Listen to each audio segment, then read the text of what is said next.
And now, it's 10 a.m. Let's just get down to it. And it's time for your sports fix. Strap yourselves in, folks. From two guys who have covered the teams you're passionate about for years. We are professionals. This is Jake Scott and Ben Anderson on 97.5 The KSL Sports Zone. Jake and Ben, 97.5, the KSL Sports Zone. Jake Scott, Ben Anderson, thank you for making us a part of your day. What's going on, Ben? I'm doing great. How are you? Well, I'm doing better than Jalen Hurts, who apparently sucks. This is one of the weirder Super Bowl winning season to the next from every player involved, minus finally you saw Saquon get going a little bit last night after having a pretty bad season this year. And then, Jalen Hurts has been mediocre at best. I love how the quarterback discussions in the NFL are either this guy is the greatest of all time or he should never play again. How quickly can you replace him? Because there is some nuance to the position, I'm told. But the answer probably is that the quarterbacks are never as good as we give them credit. Does that make any sense? Yes. I would err on that side. Okay. Not to defend the adult novelty heiress's boyfriend, but Tom Brady wasn't the only reason that they won all those Super Bowls. Sure. In New England. Sure. And Bill, for a time, was pretty savvy about making roster moves to keep the stretch going. You know, if they would have overpaid for those star, I don't know, what do you want to call them, role players, all the receivers that they let go, or, even somebody like Teddy Bruschi, who they just let go before their career was over. If he didn't make those savvy decisions, there's no way that run lasts as long as it does. I mean, we're seeing what happened with the Chiefs, for example, and Patrick Mahomes is by no means washed at all, but they paid a bunch of older guys, namely Travis Kelce, who you love and are stars and all this stuff, but are not nearly as productive as they used to be. And he always erred on the side, ironically enough, considering Tom ended up leaving there in his 40s and going somewhere else. But other than Tom, he always erred on the side of, we're going to break it off early and I'm going to go find the next guy. You're not really rewarded for loyalty in sports generally. And the Patriots mastered that, and the Chiefs are paying the toll for it. They are, absolutely. No, they won a bunch of titles, so it's fine. But my point is, Patrick Mahomes didn't forget how to play football. Correct. Right. They're not, what, are they 6-7 right now?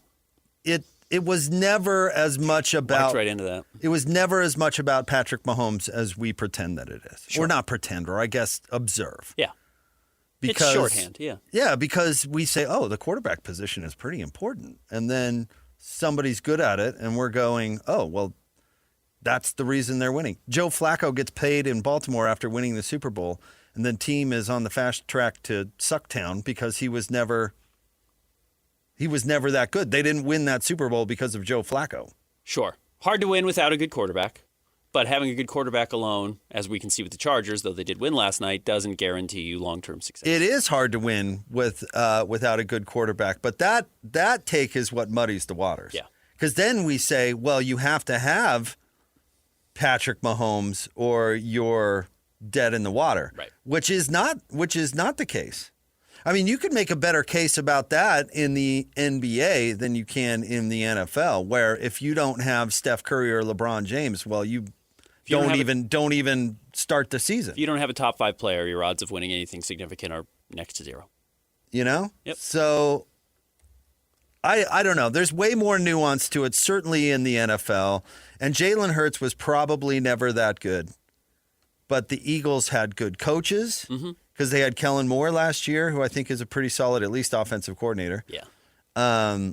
You had Kellen Moore last year, and you had Saquon Barkley having a historic season. Right.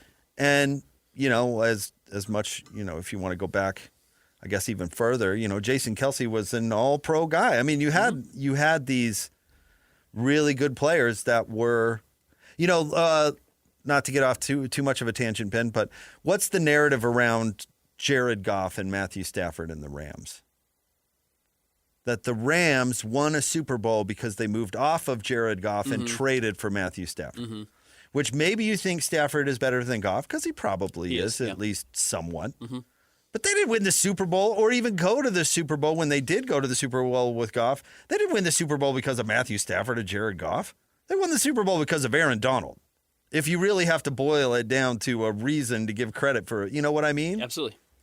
So we even then put so much credit or give so much credit to the quarterback, and it's like, yeah, it's important, and you have to have a good one, as you said. And also sometimes the stars just have to align. It's never because of that. There's a lot more randomness to it all than we want to admit. Absolutely.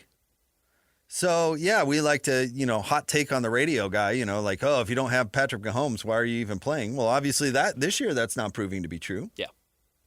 And especially in the NFL where it's so hard capped, you have to play the salary cap chess game. Yep. And a quarterback isn't good enough on its own to get you there. Look at the mess the Cardinals are in because they paid Kyler Murray. Mm-hmm.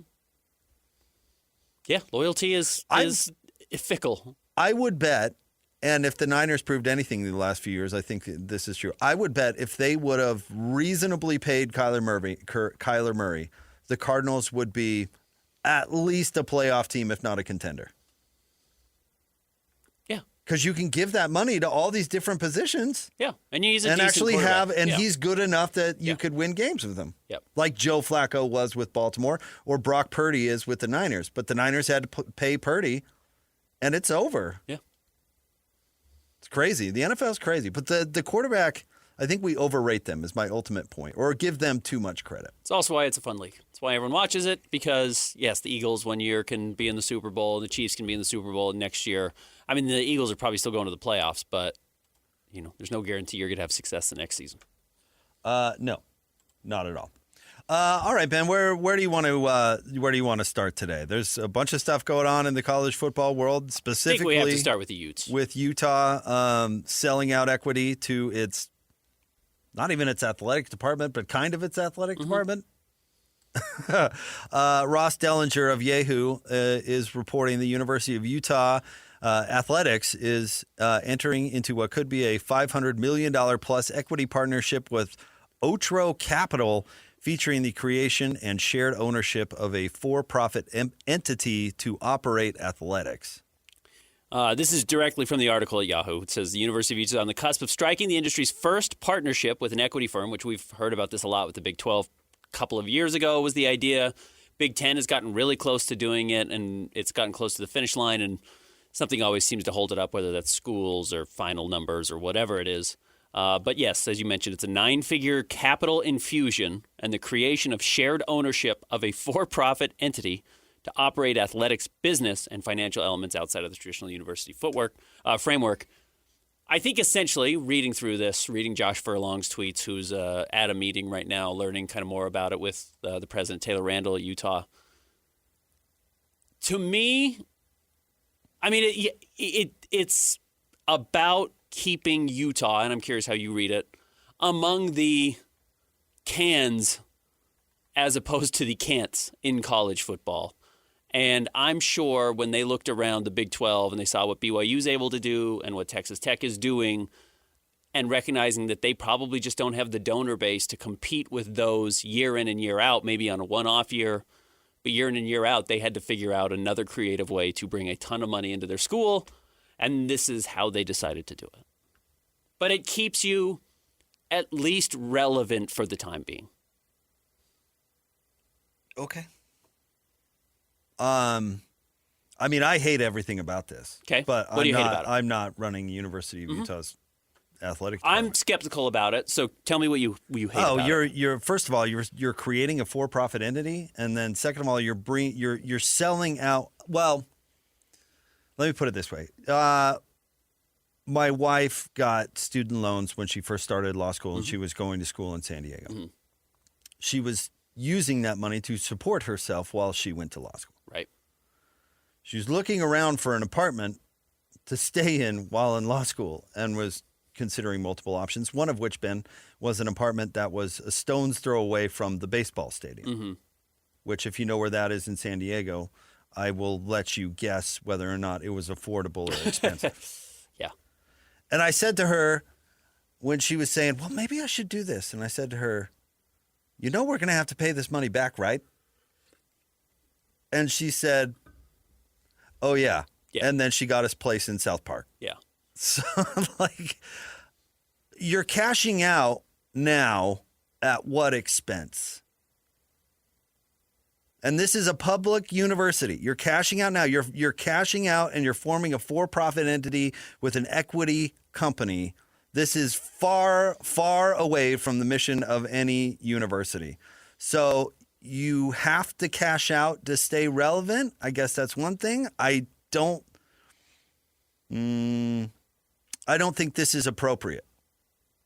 And maybe it's where things are going, but that doesn't mean I have to like it. That's true. I don't think this is appropriate at all.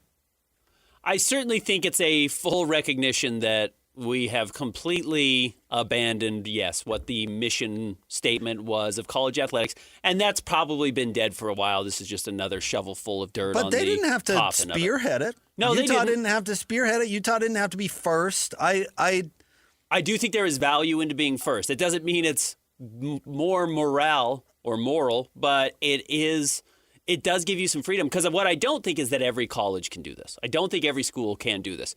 Can every school that was in the top 25 of the college football playoff this year do it, with the exception of James Madison? What do you mean? and Define Tulane? Do it. What do you mean?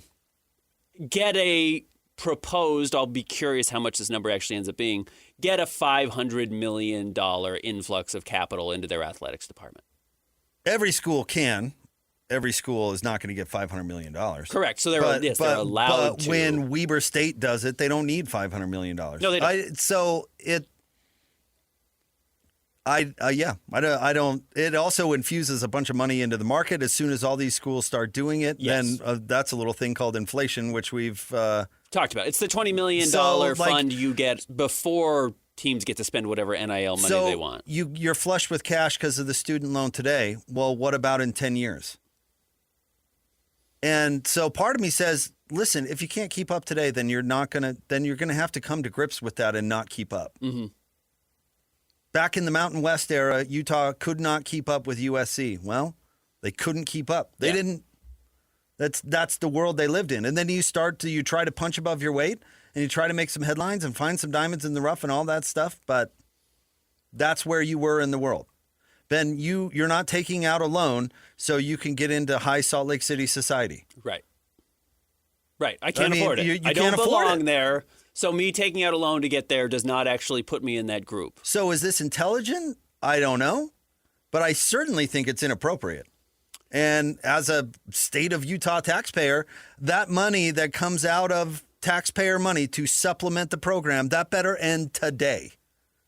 Well, that's not going to happen. But why not? Why not? You're doing a for-profit entity with your athletic department. Mm-hmm.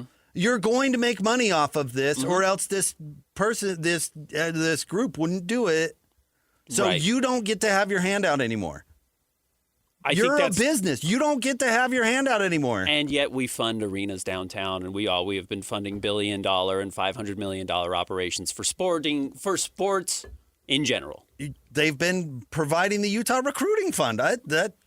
Now you're taking money. Now you have enough money. You have $500 million. I'm not arguing that it's right, but again, I don't think that necessarily means they have to pull out, nor would I expect them to. No, that's just not going to happen. If they have money coming to them from taxpayers, great. They've got money coming to them from taxpayers. They love that. It's more money.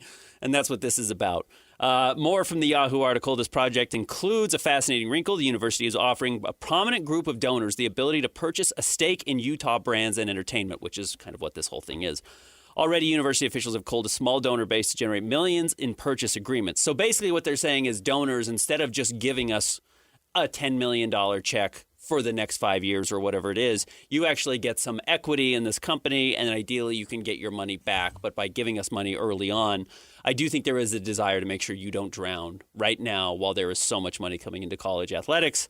So you're trying to keep your head above water to prove that you are one of the, again, cans. That doesn't mean it's not a guarantee that you have or will, but you can compete versus the people who truly will not be able to compete, the can'ts of the world.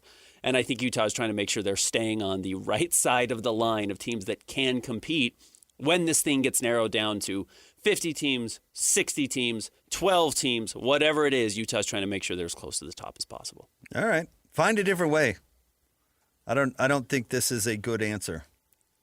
Or you can't do it. I mean, I just don't think that this is a good answer for the reasons that I've laid out. And what happens in 10 years? No, I'm totally with you. I was against it when the Big Ten was doing it. Are you getting this money just to pay players? Because that goes away. Like, that doesn't guarantee. Now, if you do think that this provides a pathway for you to get into a different league, which is going to keep you flush with cash, if they ever do put this genie back in the bottle and say everyone has an equal distribution and that's the only money you can spend, but Utah, because you spent money and you were winning Big 12 titles or whatever this is designed to generate, that you do get an invite to the party and then you do belong in the society, I guess I could see that, but that's a lot of ifs. That's a lot of, well, we hope this happens. And if it doesn't, then yeah, this feels, I mean, it's a it will feel more like a Hail Mary than maybe it did today.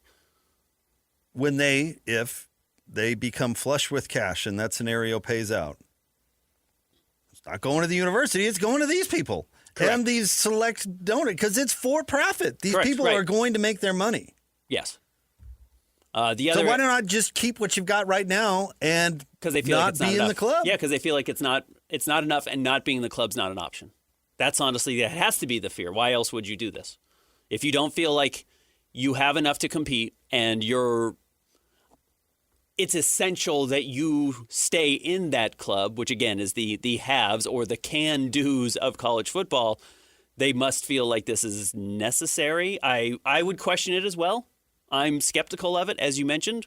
I do think it's just going to create inflation in college athletics of how much it's going to cost to run a program, because everyone's going to get a boost of this, and then there are schools that are going to get 3 times this in their private equity, whether that's a Texas or whether that's you go down the list, Florida, the biggest schools, Georgia, that want to bring in as much money as they can and actually win national championships. That's not a knock on Utah, but other schools are going to bring in more money. And then, of course, the area where this could affect fans. In the article, it says the new company's primary goal is to generate more revenue across an assortment of areas, including ticketing, concessions, corporate sales, and sponsorships. Meaning it's more expensive to advertise. It's more expensive to take your business there. Popcorn's going to cost more, and your tickets are going to cost more, which is the easiest way to make more money, right? That's where the money directly comes in. So I just say, if you're not going to donate the money to me, I'll just take it out of concessions. That's what it is. I mean, that part of it certainly jumped out at me, my first read through of the article, that's where a lot of this comes from. And it goes right back to the fans. However, the idea is to make sure that, at least they say this, that students aren't getting hit with these fees. Okay. Unless you buy concessions, in which case you're getting hit with the fees. Do you think Crimson Club dues are going to go down? I don't know. I have no idea I don't know how any of that works. The answer is no. No, of course not. Do you think seat prices are going to go down? No, they're going to go up. Do you think your hot dog is going to cost less than $10? Cost more. What about that hoodie you want to buy from the bookstore? More. Yeah, good luck with all of this. I think it's all gross. I had a buddy who we happened to be sitting at the local watering hole when his student loan cleared in his bank account. Mm-hmm. Bought drinks for the whole bar. Yeah. I'm done. Guess what, everyone? I'm off the hook. As for Utah's partnership, in exchange for upfront cash, which again, I'd be curious how much money they get right off the bat, Otro will earn a large percentage of annual revenues generated from Utah Brands and Entertainment as it splits funds with the university. An exit strategy in 5 to 7 years exists, and the university holds the right to purchase Otro's ownership stake. Here's the exit strategy. They're going to bleed the athletic department dry and then light a fire for the insurance money after it's over. That's how these sort of schemes work usually. Or you get addicted to needing this influx of cash, and in 5 years you need another $100 million or whatever 9-figure deal to stay afloat to continue to compete, because the biggest schools in college football have not given you your ticket and patted you on the back and said, congrats, you're one of us. And then, you have to give up a bigger percentage to continue to compete. That's certainly in the cards. The problem I have with these decisions, too, is that what are the odds that Taylor Randall and Mark Harlan are in their current positions when this decision really comes home to roost? Nil. Yeah, very low. Yeah. It's easy to write checks that you're not going to be held accountable for. Yeah, absolutely. So if you're a Utah fan and you sit at home and you watch the game from the couch, this is probably a good day for you. Truthfully, if you're not involved in going to games, that's not what you care about, you just want to see your team win, and you don't have to put your money into it, this is probably a good day. Your team's going to be able to compete at a level, at least in the short term, in a better spot than they were going into this last season. They will have more money to play with. What it means long-term, I'm not sure it guarantees long-term success. All right, stay tuned. Top 3 stories of the day at KSLSports.com. Coming up next, Jake and Ben, 97.5, the KSL Sports Zone. It's time to break down the biggest stories of the day. This is the top 3 stories of the day on KSLSports.com. 97.5, the KSL Sports Zone. Jake and Ben, 97.5, the KSL Sports Zone. Nominate the youth sports volunteer you know for the Hercules Hero of the Week. Submit your nomination at KSLSports.com/contest and listen every Thursday afternoon to JJ and Alex for the winner. Help us celebrate the efforts of those volunteers making an impact with the Hercules Hero of the Week, sponsored by Hercules First Federal Credit Union and Beehive Meals.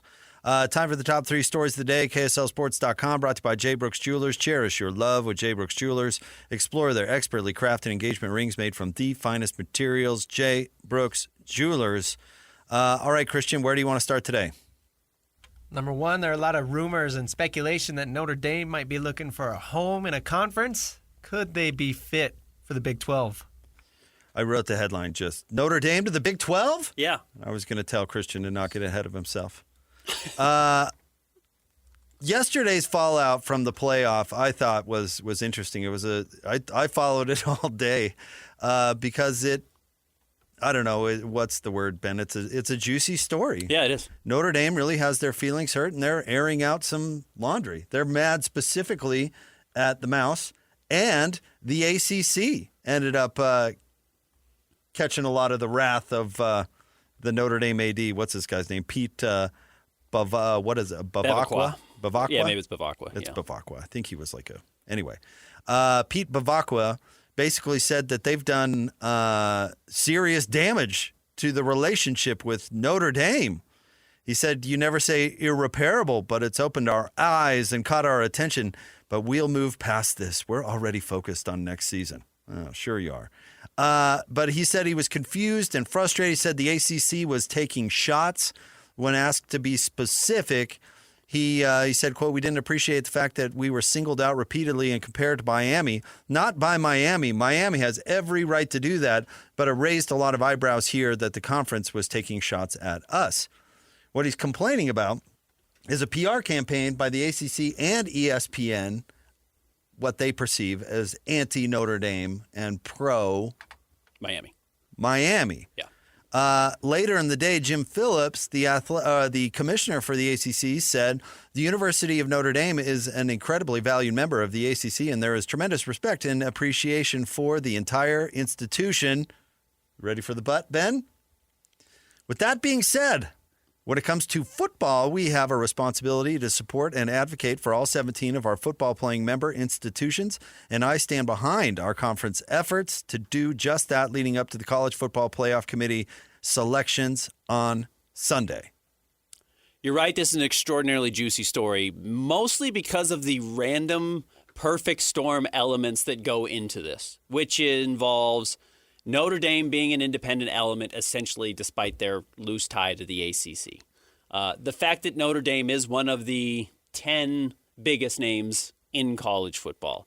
The fact that, as you talked about, I thought very astutely yesterday, their deal with NBC kind of does put them on the outside of this conversation because the ACC wants to deal with ESPN. It also is an added wrinkle that the ACC has the worst college football television deal of any conference. Their TV deal is insane, and everybody's stuck in it through 2035 or whatever it is. And then on top of it, for Miami to be the other team going up against Notre Dame, who just happened to play this year in the same season that the ACC was won by a 5-loss Duke team, it had to be so many crazy elements to go into this recipe to get this result, but it has. And that's the type of thing that could spring Notre Dame to leave the ACC and try and look for a new partner if they decided that that was beneficial for them. And I suspect everybody would take them. Maybe you disagree. Certainly the Big 12 would. Well, okay, we can get to that. The reason I read that last Phillips quote is because that's him admitting that they did it. That's the problem, is that the ACC did it. They did. They actively campaigned against Notre Dame. And if UVA would have just won they wouldn't have this problem because the ACC would have gotten a team in. They would have snubbed Miami, and Notre Dame would have been included. Because part of Notre Dame's beef is that they were ranked ahead of Miami for all these stupid, silly TV shows all leading up to it, and they feel ambushed the fact that they would swap it at the last second. Well, they didn't want to swap it at the last second. They didn't think they would have to. They had to swap it at the last second because UVA lost, and the mouse isn't going to cut out the ACC. And that's what happened, and that's why Notre Dame's so mad. I don't feel bad for Notre Dame in the slightest, by the way. I don't. It didn't break your way once. Congratulations. Try being BYU. They got snubbed. They got screwed 2 years in a row. But neither here nor there. If the ACC and the Notre Dame relationship is indeed fractured, Ben, Notre Dame isn't going to the Big Ten because they would have done so by now, and the Big Ten will not take all their sports and not football. That's been their policy since the 80s. Yeah. So it's not going to happen because Notre Dame's not going to join a league in football, so the Big Ten's not going to be their lifeboat. You think they're going to stay independent? 1,000%. Okay. Well, okay, I'll give you an example. Why? Why did the ACC side with Miami and not Notre Dame given their relationship? Why? The ACC doesn't see a dime from the payout that Notre Dame gets. From NBC. The ACC. Yeah. No. From the college football playoff. Yeah. The ACC gets Miami's share. Right. They don't get Notre Dame's share. They don't get Notre Dame's share. Operates as an so why would they side with Notre Dame? Yeah. They wouldn't. But Notre Dame's not going to give that up. They want the whole pie. Yeah. Not just the NBC, but the college football playoff. They were going to BCS games all those years, Ben. They were keeping the whole payout. Right. When Utah went to the Sugar Bowl or the Fiesta Bowl, they had to split. They create even shares that they have to split through the entire league, but Utah got 2 that year. That was their bonus. They get 2 shares of the money. Yeah. Notre Dame keeps the whole thing. Yeah. They're not going to join a league, so they're not going to join the Big Ten, and they're certainly not going to join the SEC. And you can say, well, the SEC would have Notre Dame in a second. Well, who owns the SEC? Right. That mouse that was just squawking. They're not going to, again, bend over backwards The Notre Dame to allow Notre Dame to keep all their money. Notre Dame isn't playing in a bowl game because they don't want to give ESPN a dang dime. Yeah. So they're not going to join the SEC. I don't think they're going to join the Pac-12. No. I don't think they're going to join the Mountain West. The Sun Belt's getting into the playoff this year. Maybe is the Sun Belt a good basketball league? And again, we only kind of brushed over it yesterday, but it's already written into the contracts that if Notre Dame is in the top 12 next year, they're guaranteed a spot in the playoff. And if it's top theory, 14 and it moves up, they have to boot a team to put Notre Dame in, and Notre Dame feels confident that they can consistently be in that top 12 or 14. So, yes, they would essentially be carving off a big piece of their own pie to join a conference. But if they join the Big 12 and everything but football, they join the best basketball league in the country. They do. And I'm guessing the other sports they're not too bad at either. Yeah. So that makes a lot of sense to me. If the relationship fractures. Yeah. Which, by the way, get over it, Notre Dame. Good heavens. You can't understand that the ACC has to lobby for its schools? Now, it might have been a little far, Ben. Did you know that they basically did a 2-day loop of the Notre Dame-Miami game on the ACC network? I believe it.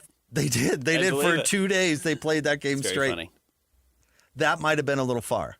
Yeah. But Notre Dame is bent that all the talking heads on ESPN are shilling for the SEC. And Alabama in particular. They're bent about that too, and they should be. Kirk Herbstreit justifying including Alabama because the SEC title game should not count against Alabama, and then 10 minutes later saying, well, yeah, it should against BYU is rich. Yeah. Yeah, this will be interesting to see where this goes. It's rich. Yeah. That's just it's a fraudulent organization. Mm-hmm. And it's hilarious to me that Notre Dame is just now realizing that. Yeah. Because they've been on the good end of it. Yeah, they benefit from forever. it. Yeah, they benefited from it. Manti Te'o went to the national championship game. Yeah. That Notre Dame team sucked. Yeah, they did. All right. What's next? BYU Hoops in the national spotlight tonight, taking on Clemson in the Jimmy V Men's Classic. BYU's hovered around top 10 They lost their game against UConn, which was obviously their chance to maybe punch their ticket to be a top 3 or 4 team right now. Everyone's going to lose. Purdue just got smoked by Iowa State. So the Big 12 we know is an extremely good conference. Houston's very good. Arizona's the number 1 seed in the country right now, or the number 1 ranked team in the country. So BYU hanging around where they are right now is good. And then, yes, Jimmy V Classic's one of these big games that a lot of people watch. And the NBA is having a quiet night right now because they're into the NBA Cup games. There's no football tonight, obviously. So this is a chance for BYU to draw some eyeballs, especially with the interest in A.J. DeBonsa, and get a big victory. BYU's problem is depth, right? That's going to be their issue, is they can't sub because it goes south quick every time they pull somebody off the floor. Yeah. Not as much an issue in college as it is in the NBA. You only play 40 minutes. Games are pretty short. You're only playing twice a week. Yeah, and there's a lot of breaks in the action. So, and honestly, I would guess in this new era of college sports that we all love so much, that this is going to be the case with most college basketball teams. And hear me out. I mean, in the NBA, we've seen this happen basically where there is no middle class. This is going to be the way in NIL. now, Teams are going to spend all of their money on 2 to 3 players, and then the rest are going to be playing for ham sandwiches. Utes fans would caution you about not trusting your bench when you need it in the second half of a huge game. And Rick Majerus learned that the hard way.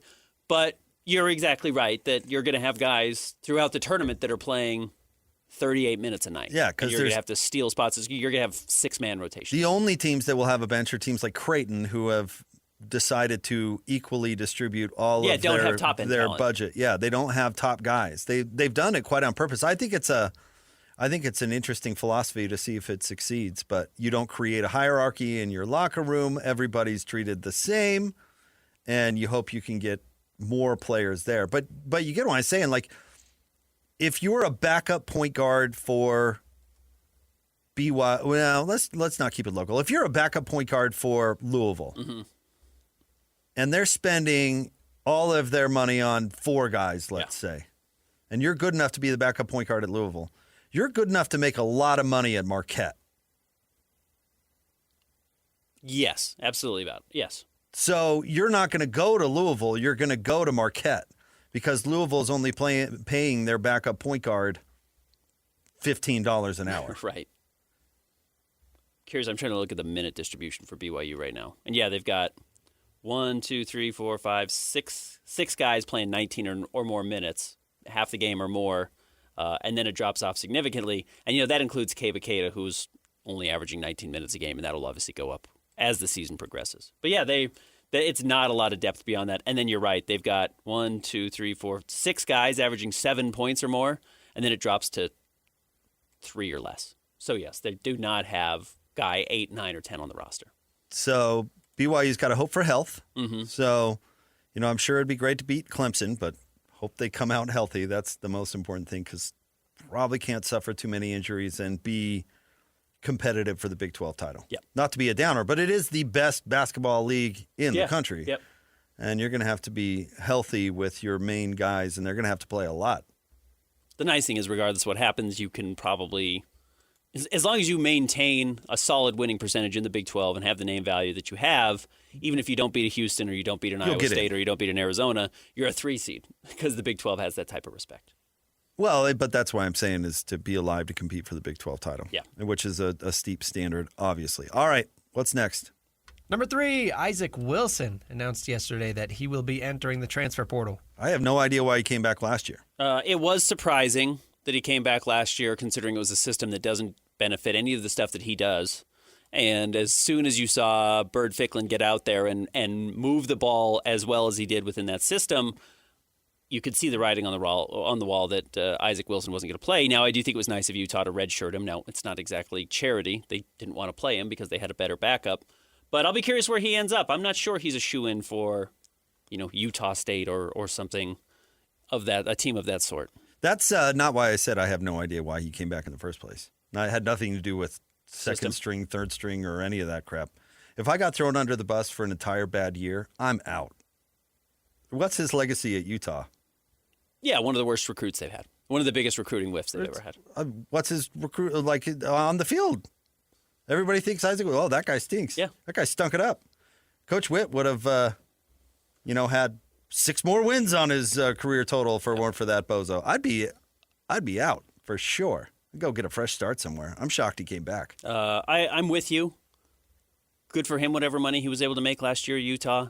Didn't have to play a whole lot. And yeah, I'll be really curious where he goes. I'm curious if he even stays in state. I'd be shocked if he made any money last year.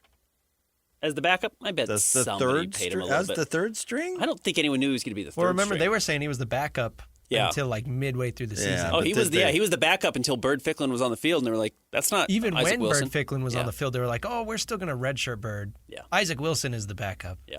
If there was a long-term injury to Devin Dampier, they thought they lied. I don't know. They said Isaac Wilson would get reps. And what, did we see him in one game this year?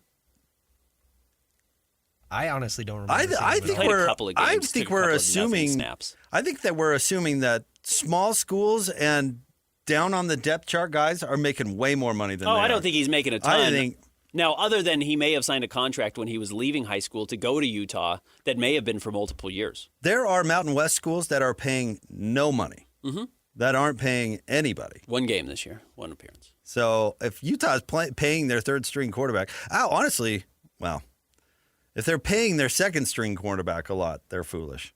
But if they're paying their third string anything, then that was a bad decision. Very well could have been, yeah. All right, stay tuned. We've got more coming up next. Jake and Ben, 97.5, the KSL Sports Zone. The sports you love, the teams you can't live without. Get a sense of urgency! This is Jake Scott and Ben Anderson on 97.5, the KSL Sports Zone. Jake and Ben, 97.5, the KSL Sports Zone. Some breaking NFL quarterback news. The Colts are signing Phillip Rivers. Yes, you heard that right. And no, you didn't go back in time to 2007. Phillip Rivers. Who's been out since COVID? At least. Is that the best option? Is that really the best option? No, the Colts signed Phil. Right, and he retired? Yeah, 4 or 5 years ago. Played? Yeah, when they were going through It was the 2020 season, yeah. And they signed old Phil. And they brought him in for a workout. Phillip Rivers, literally a grandfather, just signed with the Colts. Too bad the Browns didn't ever waive Shedeur Sanders, because you could have had him. Now he's playing great. The Cleveland Browns. But, yeah, insane. Truly bizarre. Well, he tore up your Titans. I don't know if most everybody plays great against the Titans, but yeah. Yeah, I saw it in person. I feel bad for the Colts. I'm not a huge Colts fan in general, but I do feel bad. I thought the Daniel Jones story was actually one of the funnier stories in the NFL this year, more because of what it said about the Giants and Brian Daboll than it did about the Colts. But for them to be down 3 quarterbacks and having to go to Old Man River is also an equally interesting or bizarre wrinkle that certainly nobody had on the bingo card this year. In the NFL last night, the Chargers in overtime beat the Eagles. Eagles and Jalen Hurts are terrible, but it's not like the Chargers were great. They're all both 8-4, so it's a team. I was watching the game with my fiance, and she's like, "Are the Chargers good?" I'm like, "You just can't ever believe in them. You can't. Whatever their record says, they're still the it's Chargers. Fake, and you're going to be disappointed, and they're going to lose first round of the playoffs if they make it." But Laura Rutledge is the sideline reporter for the Mouse, and she was going to interview Justin Herbert on the field after the game, and this happened. Yeah, I'm trying to celebrate with my team. No, I know, but can we just talk to you really fast? What was it like to watch the interception there that sealed this game for you guys to get this win? Yeah, the defense played incredible. You know, they came up with so All many right. big stuff. So he's walking away. He's like fleeing her. And he says, I want to go celebrate with my team. And then she's like, You're the starting quarterback of the team who just won. Minutes? Yeah. And then he stopped and talked to her. I've interviewed Justin Herbert a couple of times, and I was impressed with him and his persona. It's pretty delightful. Both times. Very nice. Like small town, like legit from Eugene. Yeah. Walked on at Oregon because he was a townie. And kind of had that persona. And I'm not prepared to dismiss that entirely, other than, like, listen, I feel so bad for Laura Rutledge because I've been there in similar circumstances where you're just like, I'm just doing my job. What is she going to go away? You know, you're hiding from me because you know that I have a job to do. You're paid zillions of dollars because we have access to you and platform, and this is all part of how it works. Quit your boo-hooing for 10 seconds and just give me a comment. It's not like she's being pushy or like, get out of my way. This is what they do. Two things that surprised me about this. One of them I'll bring up second because that's how numbers work. But that Laura Rutledge has to go and do this still herself. And it is something I tell every young person. I've told Christian, I've told everyone who's come and worked for us that, I've had some hand in trying to explaining how the business works. No one ever gives you a trophy and says, congratulations, you've made it. Like Laura Rutledge is the sideline reporter for ESPN on Monday night, and ESPN says, yeah, you got to go track him down by Laura, yourself. Go bird dog the quarterback. Yeah. They don't have a handler or somebody who goes and grabs the starting quarterback and brings them over, and it's organized. No, you got to still go hustle. So big credit to her that shout out to she her. had to go find it. That is funny, but that is a reminder that that's always the level, no matter, how high you make it in this business. You still have to go chase it yourself. Quite literally chase the story yourself to get it. And then B, why were the Chargers treating this like they just won the Super Bowl? What's his name? Harbaugh said he credits this game. He says this day's as good as any of the 7 that his children were born. Why was this such a big game? Harbaugh is crazy. I kind of understand the celebration a little bit. You beat the defending champs in overtime. Yeah. The way it happens. And you know what I mean? the Chargers have always been not losers, but phony. Like the funny part of the like Sunday Outta Gaines moment for the Jazz is the Jazz were bad enough that year that Sunday Outta Gaines was playing. Yes. And they celebrated like they just won the title. It's because of the way that you do it. And Herbo's playing with a broken hand. He is, yeah. You can still stop and say, really proud of our team today. Yeah. Beat the defending champs. Super excited. Now, can I go celebrate with my teammates? It's not hard. I'm with you. It's not. Yeah, I'm not discounting him because historically he seems like he's been a very good guy and, participated in interviews when he's had to. And then he still gave her a very good answer. So he did buy in and acted for the TV. But Laura, what the unspoken with the, hey, can I please just get a minute? The unspoken there is, hey, I've got an EP who's going to fire me. Yeah. Unless you stop. And you're right. The reason why you make, what does he make, $40 million a year, is because ESPN pays an absurd amount of money to get the rights to broadcast Monday Night Football. Exclusively. That's the only game on ESPN. They pay, it's got to be $1 billion deal to get Monday Night Football, and you benefit from that. Because the collective bargaining agreement you sign is the money brought in by the TV deal. You're just talking about hard dollars and cents. What about the exposure? What about the fact that there are 1 million Justin Herbert fans in this country specifically because they televise and interview your product? Yes. And it's part of it. Plus, it's what you play for, right? You play to have those days. You beat the Eagles in overtime on Monday Night Football. You get to talk about it. I get it. Good. I'm not really trying to hammer Justin Herbert here or the entitled athlete. I don't think that's necessarily what this is about. But I was surprised that A, she had to find him, and B, that the Chargers are treating it this way. I just feel bad for Laura. Yeah. She did a good job. Good for her. Honestly, the Chargers are terrible. They're a terrible franchise. I'm sure they're empowering Jim Harbaugh to be his worst self, because Jim Harbaugh is a psycho. Mm-hmm. He is legit, like mentally... out there. He is out there. Out there. I won't tell it now, but his interaction with Frank Beamer getting ready for a bowl game, maybe the craziest / funniest thing. I don't know this story. Oh, I'll tell you off the air. It's not worth it. We're over. All right, stay tuned. More next. Jake and Ben, 97.5, the KSL Sports Zone.